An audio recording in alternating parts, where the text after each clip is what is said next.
Welcome back to DP sir English classes. Students, आज मैं class 9th UP board की 5th poem, जो अंतिम पोएम है, उसको एक्सप्लेन करूँगा, जिसका टाइटल है आई वो टू दी माई कंट्री। इसको कंपोज किया है सर सेसिल स्प्रिंग राइस।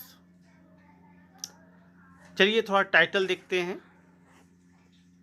यहाँ पर कवि के कहने का तात्पर्य है, मेरे देश, मैं तुम्हारे लिए प्रतिज्ञा करता हूँ।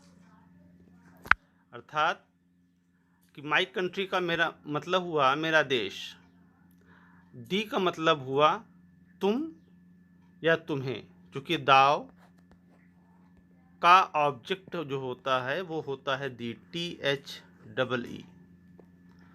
तो दी यानी यू का ऑब्जेक्ट जो यू होता है वही यहाँ पर दी के रूप में लिखा हुआ है। तो इसका अर्थ हुआ कि मेरे देश, मैं तुम्हारे लिए प्रतिज्ञा करता हूँ। वो का मतलब हुआ प्रतिज्ञा करना। अर्थात कि इस कविता में जो कवि है अपने देशभक्ति की भावना को, अपने मातृभूमि के प्रति अपने प्रेम को, अपने समर्पण को, अपने श्रद्धा को, अपने भावों को, अपने अच्छे विचारों को अभिव्यक्त किया है। इस पूरे कविता में कवि की देशभक्ति प्रकट हो रही है और जो कुछ भी कवि की अच्छी भावनाएं अपने मातृभूमि के लिए, अपने देश के प्रति है, वह इस कविता के माध्यम से प्रकट कर रहा है। तो चलिए बढ़ते हैं पोएम की तरफ। हर एक लाइन को हम एक्सप्लेन कर रहे हैं, बड़े ध्यान से हर एक लाइन को समझिएगा। पहली लाइन है आई वो टू दी माई कंट्री। यहाँ पर कवि कह रहा है कि मेरे देश, मैं तुम्हारे लिए प्रतिज्ञा करता हूँ। अर्थात कि इस पंक्ति में जो कवि है अपने प्रेम की भावना को राष्ट्र के प्रति, देश के प्रति, अपने मातृभूमि के प्रति प्रकट करता है कि मेरे देश, मैं तुम्हारे लिए प्रतिज्ञा करता हूँ। अर्थात कि तुम्हारी रक्षा के लिए, तुम्हें सफलता के बुलंदियों पर ले जाने के लिए मैं रक्षा करता हूँ। मैं शपथ लेता हूँ, मैं प्रतिज्ञा करता हूँ, मैं कसम खाता हूँ कि हर एक परिस्थिति में मैं तुम्हारा साथ दूंगा और अपनी मातृभूमि के लिए मैं कुछ भी करने के लिए तैयार हूँ। तो मेरे देश, मैं तुम्हारे लिए प्रतिज्ञा करता हूँ। फिर आगे कवि कहता है कि ऑल अर्थली थिंग्स अबव। अर्थात कि संपूर्ण संसार में जितनी भौतिकी संपदाएं हैं, जितनी भी भौतिकी वस्तुएं हैं, उन सभी से कहीं ज़्यादा वह अपने देश से प्रेम करता है। तो आल का मतलब संपूर्ण, अर्थली का मतलब भौतिकी, थिंग्स का मतलब वस्तुएं और अबव का मतलब उनसे भी ज़्यादा, परे, ज़्यादा ऊंचे।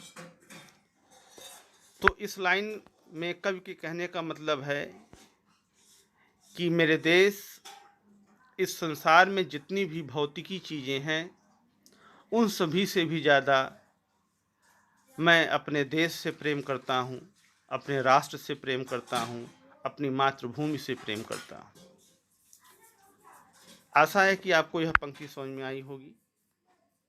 दूसरी पंक्ति है entire and whole and perfect the service of my love. अर्थात कि मेरा संपूर्ण हृदय, एंटायर और होल का मतलब हुआ पूरा या संपूर्ण। यहाँ पर एंटायर और होल दो शब्द दिए गए हैं, इनका मतलब हुआ संपूर्ण या पूरा। तो मेरा संपूर्ण हृदय एंड परफेक्ट और पूर्ण समर्पण। परफेक्ट का मतलब यहाँ पर पूर्ण समर्पण, फुल डेडिकेशन, कंप्लीट डेडिकेशन। तो मेरा संपूर्ण हृदय और पूर्ण समर्पण मेरे प्रेम को देश की सेवा के प्रति प्रदर्शित करते हैं। यानी कि कवि इस पंक्ति में ये कहना चाहता है कि मैं पूरे हृदय से और पूरे श्रद्धा और समर्पण से अपने प्रेम को अपने देश के सेवा के प्रति प्रदर्शित करता हूँ। यानी कि हर एक स्थिति में वह हृदय से अपने देश से प्रेम करता है, वह हृदय से पूर्ण श्रद्धा और समर्पण के साथ अपने देश की सेवा करने के लिए तत्पर है। तो बड़ी ही अच्छी पंक्ति यह लिखी है कवि ने कि संपूर्ण हृदय, यानी कि कवि कह रहा है कि मैं अपने संपूर्ण हृदय, हृदय का भाव यहाँ पर हिडन है, एंड परफेक्ट, और अपने पूर्ण समर्पण से, यहाँ पे समर्पण का भाव छिपा हुआ है। तो परफेक्ट का मतलब हुआ यहाँ पे पूर्ण। तो मैं अपने संपूर्ण हृदय और पूर्ण समर्पण से अपने प्रेम को अपने देश की सेवा के प्रति प्रदर्शित करता हूँ। सर्विस का मतलब क्या हुआ? सेवा। लव का मतलब हुआ प्रेम। आशा यह समझ में आ गया होगा। अगला है कि the love that ask no questions. कवि कह रहा है कि मेरा वह प्रेम है जो किसी भी प्रकार का प्रश्न नहीं पूछता। यानी कि कवि का जो प्रेम है, श्रद्धा है, समर्पण है, भक्ति है उसके देश के प्रति, वह स्वार्थहीन है, यानी कि बिना स्वार्थ का है, शंकाओं से रहित है। यानी कि वह अपने हृदय से, सच्चे हृदय से अपने देश के प्रति अपने कर्तव्यों को प्रकट करता है, अपने देश से प्रेम करता है। किसी प्रकार का इफ एंड बट नहीं, वह निस्वार्थ, बिना स्वार्थ का अपने देश से प्रति, अपने देश के प्रति प्रेम करता है, उसकी रक्षा करने का वचन लेता है। तो वहीं पर यहाँ पे कहना हुआ कि the love that ask no question, कि मेरा वह प्रेम है जो किसी भी प्रकार का प्रश्न नहीं पूछता, अर्थात कि निस्वार्थ मेरा प्रेम है, शंकाओं से रहित मेरा प्रेम है मेरे देश के प्रति। फिर है the love that stands the test, यानी कि वह प्रेम जो हर एक परिस्थिति में, जो कि हर एक स्थिति में, कवि कह रहा है कि दैट स्टैंड्स द टेस्ट। कवि कह रहा है कि मेरा वह प्रेम है जो देश प्रेम के प्रति खरा उतरता है। The love that stands the test, कवि के कहने का आशय कि मेरा वह प्रेम है जो देश के प्रति सच्चा और खरा उतरता है। अब यहाँ पर जो स्टैंड्स द टेस्ट लिखा हुआ है, इसका मतलब होता है खरा उतरना।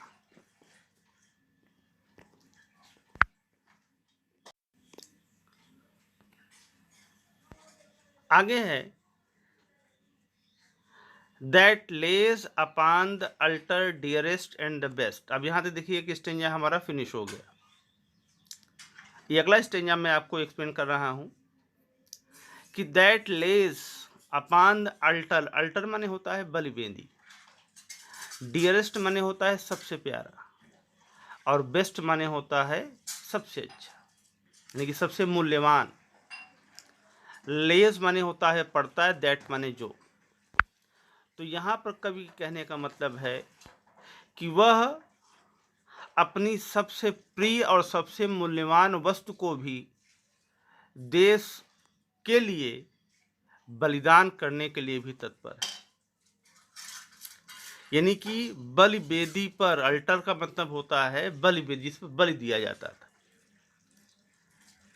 लेस का मतलब पड़ता है कि रख देता है, दैट माने उस वस्तु को, दैट का मतलब उस वस्तु को, कभी कौन सी वस्तु जो उसके लिए सबसे प्रिय और सबसे मूल्यवान है।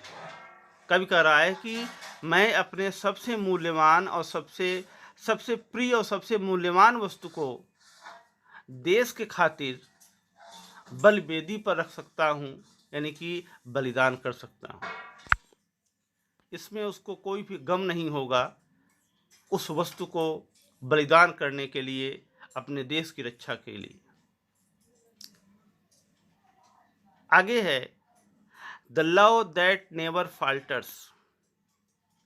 कवि कह रहा है कि मेरा वह प्रेम है जो कभी भी डगमगाता नहीं है, कभी भी विचलित नहीं होता है। फाल्टर्स का मतलब हुआ डगमगाना, यानी विचलित होना।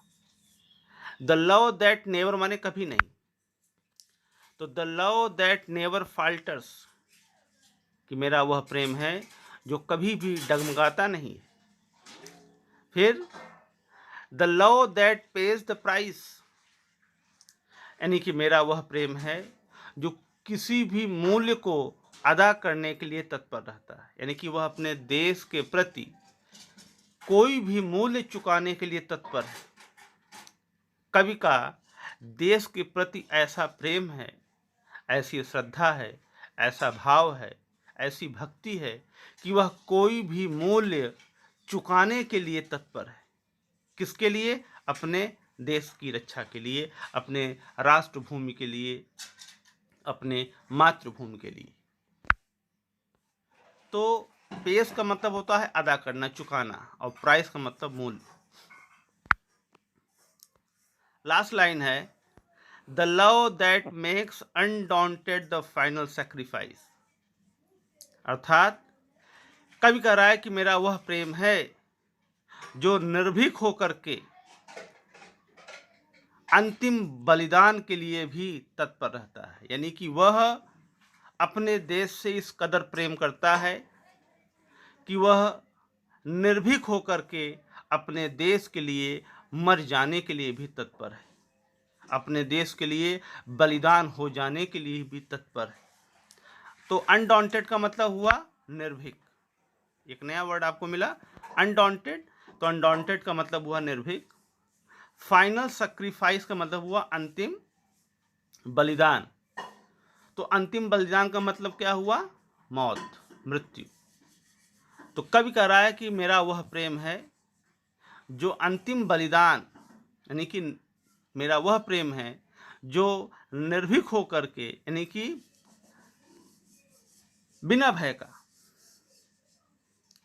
तो निर्भीक होकर के मौत के लिए भी तत्पर रहे, अपने देश के लिए अंतिम बलिदान भी वह देने के लिए तत्पर रहे। तो इस तरीके से वह अपने देश के लिए खुशी खुशी बलिदान होने के लिए भी तत्पर है, वो भी निर्भीक होकर के। अपने देश के लिए वह निर्भीक होकर के बलिदान देने के लिए भी वह तत्पर है। तो यहीं पर आपकी यह पोयम समाप्त होती है। आशा है आपको समझ में आया होगा। कहीं कोई कन्फ्यूजन होगा तो आप कमेंट के माध्यम से ज़रूर पूछिएगा।